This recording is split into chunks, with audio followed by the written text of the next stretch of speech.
Single parenting isn't easy. We understand.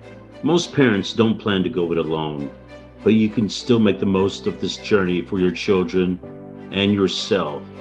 In fact, if you and your family are on that journey, this podcast is for you.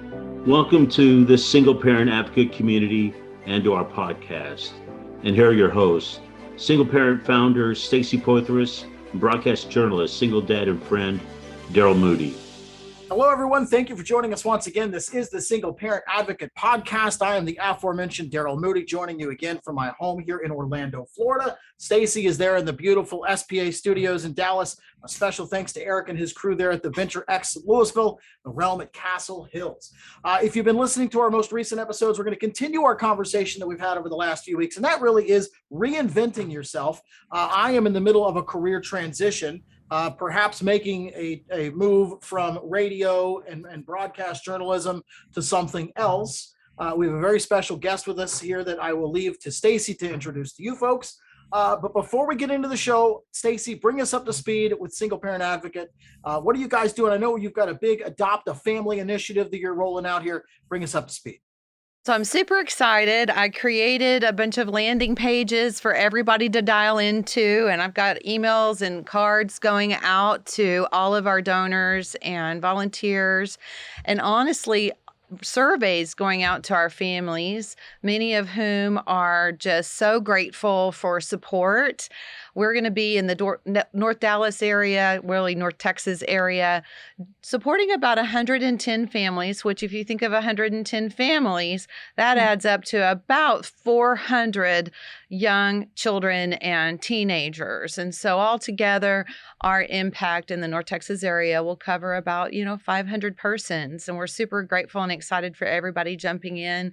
This weekend, me and the steering committee got together and we started counting what we have on hand, checking our list and making it twice. So it's going to be a really wonderful holiday for hopefully everyone here. And online, what we're planning on doing is having a holiday Zoom call.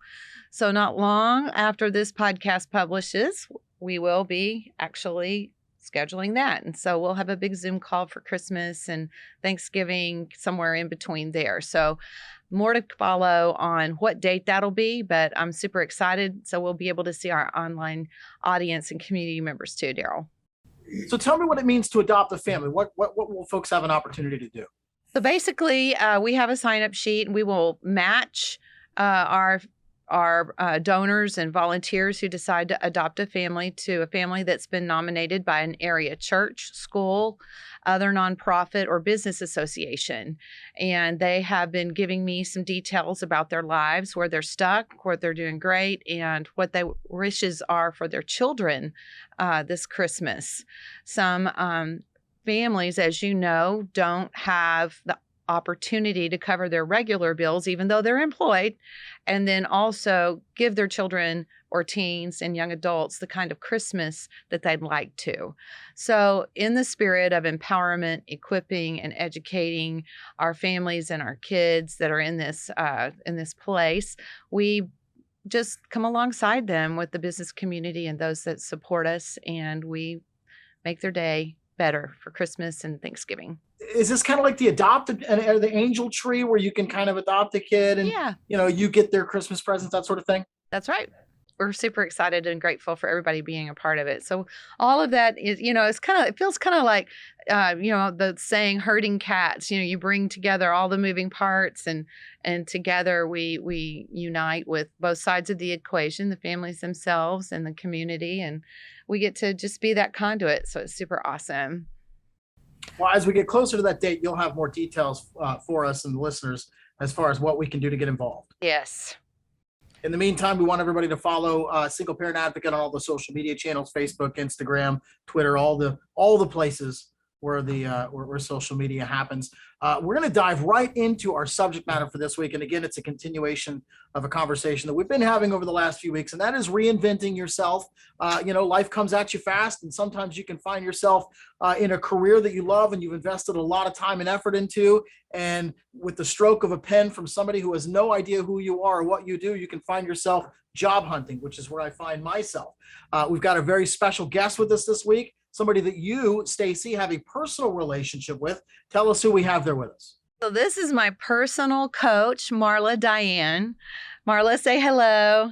She is somebody who I met in business, in marketing and advertising, Daryl.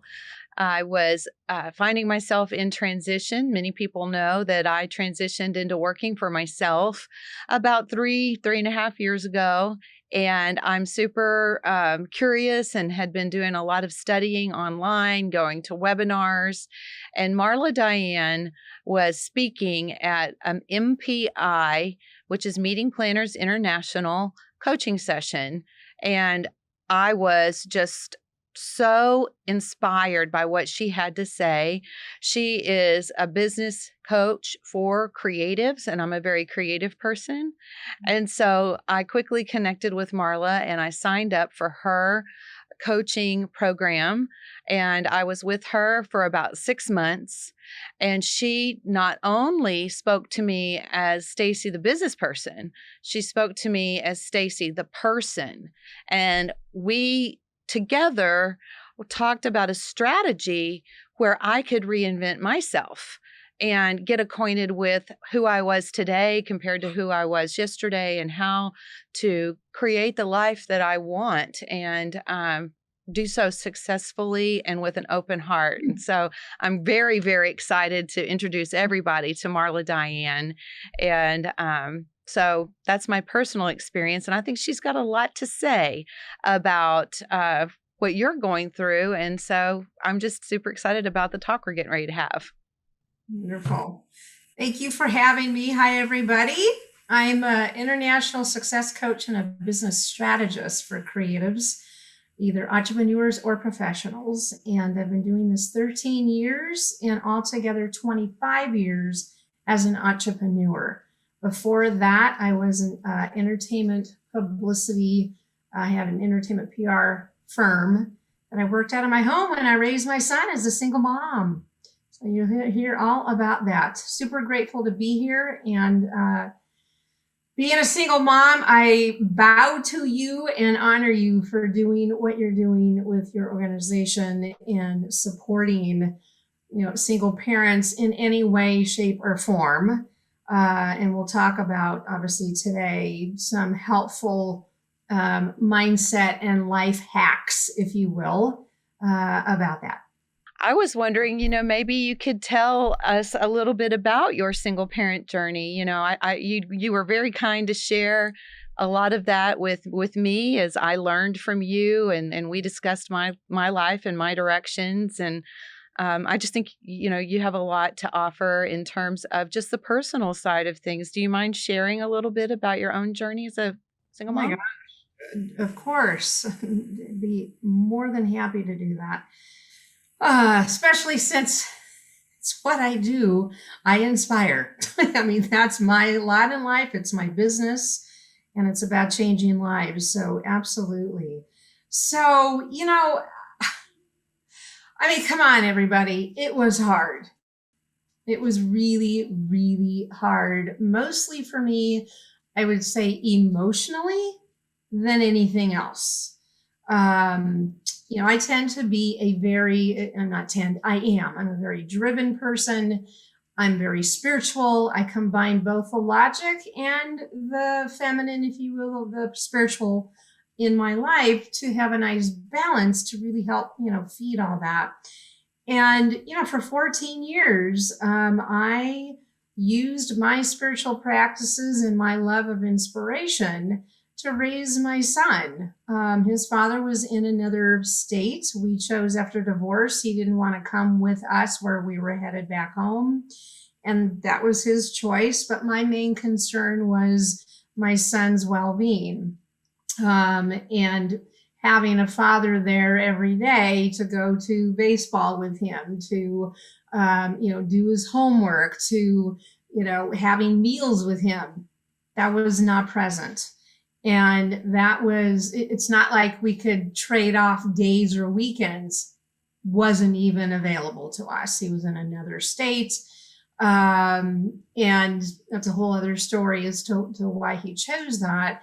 But the good news is there was a few back and forth via airplane to visit each other, but it was really tough. And thank goodness I live by positivity. And I always surrounded myself with mentors then, this is before coaching, right? To help me with my life. And so that's how I raised my son. His name is Taylor. Taylor was a very high achieving, very old soul. And so it was easy for me to parent him because he was very wise and he, absorbed the good, if you will, in what we were doing. And, bringing him up in an entrepreneurial, positive mindset, always, acknowledging him, celebrating his successes. And what was super important was helping him be emotionally intelligent. And that was crucial to who he is today. He's 30 years old today, proud as all get out with him. He's got his own real estate investment company. He's been doing that for 4 years, I think 4 or 5 years. Prior to that, he was on the road with Tony Robbins, right? He was on their marketing team. This guy, I never have to worry about. Thank you, God. I do not have to worry about him. He's got great values. He's a good soul. He's got good morals. I brought him up well, and he's got a work ethic like crazy. Fantastic work ethic. So, all the hard times, and there were plenty, whether it was financial, whether it was me worrying about his well-being, he turned into just a beautiful human being and a man. What about your experience with Taylor, Marla, really impacted your business direction and what you took toward your work? Can you kind of explain how those two related for you? Oh my gosh. So in other words, how was it that those, times in my life, right? How did that impact what I do today? Is that kind of what you're asking? Yep. Yeah. Well, all right. So that I'm big about universal law. I'm big about life happens for you, not to you. And so everything I learned and did with my son, right, from, helping them be intuitive, emotionally intelligent, creative, no limits mindset, compassionate, creative, right, entrepreneurial. Well, guess what? I coach all of that. So every bit of what I was doing then, which not only came intuitively to me, but then I was learning too from experts, is that it's what I did with you, Stacy. It's what I've done with all my clients. Every one of those elements I just mentioned, it's like I had training ground. Little did I know, was I going to be a coach, whenever that was 15 years later. But that's how it impacted and I share this, I've shared it with you, I've shared it with clients all the time, is, okay, well, I am holding you to your brilliance, just like I did with my son, raising him. Let's get going. Well, speaking of brilliance, you are a very brilliant coach. And I thought I would just ask you, especially, looking at what Daryl and many others are going through as it relates to having to recreate ourselves for this work environment. Everything's changing for many, many. Can you just shed a little bit of light on your coaching itself and maybe what you would wish for single parents to take away from a conversation with you today? Yeah, of course. Let me say this to begin, and that is, I don't know how many of you, excuse me, are aware that this is even a resource for you, right? Some of you may be well aware of it. Some of you, it never occurred to me I could have a life coach, a success coach, a business coach, right? Although coaching today It's pretty abundant, right? It's out there. When I started in 2008, it wasn't. So my point is, I don't want to assume that you know that this is a resource, but know that it is, that you do not have to do this alone. And let me, I have to say this much, and I'm a money coach, right, Stacy? I'm a money relationship coach. And what that means is you're going to need to invest in yourself on some level, right? I'm not going to talk about numbers right now, but investing in yourself and putting money to you and your personal growth and your life is the best investment you can make in your life. Second to stocks, second to real estate, which are all vital and all important. But number one is investment in you and paying for it, right? I don't care if it's $99, do it. That's all I ever did when I was raising my son, and then, I became one. Okay, so let's talk about reinvention, and I've got very specific things I want to talk about here. So take some notes, everybody, right? Now, obviously, you'll have the recording to re-listen to. And that is this, it's obvious. Yes, everybody is on some level in form of reinvention because of the pandemic. Look what it did to our lives. It totally upended our lives. And so, people are moving, people are changing jobs, right? Like Daryl. People are leaving their corporate jobs and starting their own businesses, right? Like you, Stacy, right? Which is what happened last year. People are changing careers. It's just, there's change and reinvention everywhere, because the gift and the challenge of the pandemic is that we got to examine and explore our lives and sit back and go, wait a minute, hold on a minute, right? We had to really rethink, right? Rethink what was happening for us, how we felt about it, what our boundaries were, what we were willing to tolerate, what we weren't willing to tolerate, right? How we wanted to live with more joy in our life. So let me give you some of these tips in which I have created myself. I call it Enlightened Reinvention. Okay. I'm giving you kind of an overview of these 6 steps. They're more, in depth, but that's another conversation or perhaps a coaching call. And that is this, I noticed I had a pattern in my life. And this is how I came up with these 6 steps. I had a pattern in my life over the last 25 years. And that was everything that I did when I was transforming, changing, reinventing. It came because I listened to my intuition. I listened to my intuition first, and then the logic, and then the practical, right? Ladies, you're a little more in tune with this. Men, you have intuition as much as we do. You're just not encouraged to use it very much. Well, I'm here to do that, right? Our intuition is what's probably the best inner GPS of our integrity of who we are, because our intuition is connected to source, higher power, whatever you want to call it, right? Is that our intuition supersedes any logic, right, that comes our way, because intuition is meant to give us messages and how to take the next step that's going to be suited for you, not your friend, not the next guy in the cubicle, not the person down the street, you.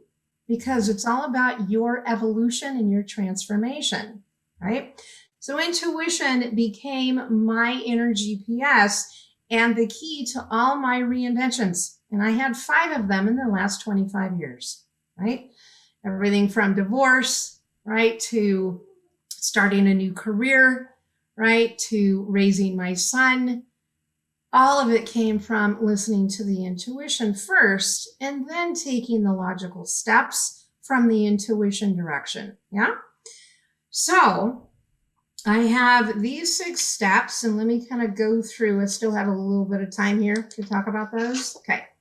So what I want you to do is, everyone, is I want you to, like I said, take some notes on this. And I want you to apply it to obviously your own life, and have you, right, gone through this, or is this something new for you? Again, these are proven.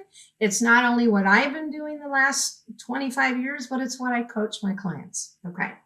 So the key to enlightened reinvention is this. You're going to love this. It's about living more often in your joy. It's about you paying attention through your intuition and following what is it that lights you up. So if we're talking about a career, everyone, which is what something's going on, with Daryl, and I'm sure hundreds of you, is that I want you to pay attention to what lights you up. Don't do something just for a paycheck. It's not going to last long, and it is not going to make you a happy camper, right? Is you get a choice today to live your life the way you want it on your own terms, not by what society has dictated. So please don't go down the route of, let me just grab something just to make a paycheck. I want you to know that you have that choice, is to live by your joy, what lights you up. Okay, so that's what this is all based on. Enlightened reinvention is living more often in abundant joy and prosperity. That's the key, right? So the first step of that is stop asking for permission. This is unconscious, to go after your dreams and give yourself permission to soar. So I want you to think about this and this is something that happens a lot with my women, maybe not so much my men, but my women, is that there's something lurking unconsciously that maybe that they're still waiting for permission to go after their dreams, right? Think about that. Is there times that you've hesitated to go after that dream, that desire, and it really had to do with you giving yourself permission to go do it, nobody else, right? So that's number one step, is give yourself permission to go after your dreams, and don't lean on somebody else to do it for you, as in giving you permission. Yeah. In fact, Rebecca Minkoff, she's a fashion designer. She's got this wonderful book called Fearless. And she says, we spend so much of our lives growing up asking for permission for everything. Permission in school to go to the bathroom, permission to answer a question, permission to go outside and play. We've been so programmed, everybody, and we're parents, so be careful, right? Is that we've been programmed to ask for permission for everything. So by the time we get to an adult, what are we doing? So I encourage you, parents, please add creativity and imagination and allow your kids to make some choices, obviously that's safe, instead of requiring them to ask for permission, right? Collaborate with them, yeah? Just collaborate with them. When they start asking something, dive in and start asking them a little more about it. Okay, well, how about if we do that together, right? Collaborate. Don't expect them to ask permission all the time. Okay. So that's number one, is I call it sign your own permission slip. So we're going to actually break this episode up into two parts with Marla. That's going to be part one. When we continue the conversation in part two, we'll have the rest of what Marla has to say.